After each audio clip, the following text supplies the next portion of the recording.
ప్రియమిత్రులకి స్వాగతం. ఈ వేసవకాలంలో ఒక్క ముద్ద అన్నం తినాలంటే ఎంతో కష్టం. మరి గుప్పుడు మెతుకులు గబగబా తినేయాలి అంటే ఖచ్చితంగా ఉండవలసిన వాటిలో ఇదండి. అయితే అదేంటో చూసేద్దాం రండి. ఎవరికైనా చెయ్యి తిరిగే పనండి. వారమంతా వాడంగా మిగిలిపోయిన వాటితో చేసేది.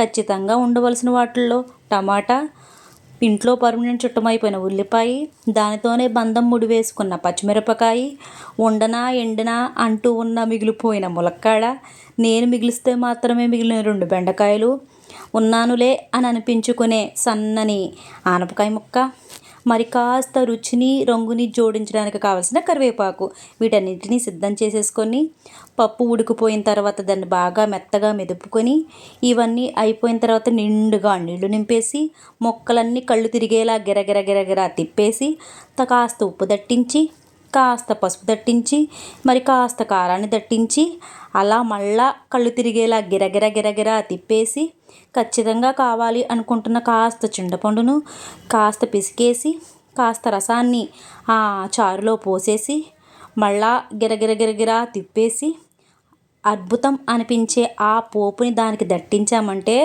అహో గుప్పుడే కాదు గిన్నెడు తినేస్తామండి. సబ్స్క్రైబ్ చేయండి.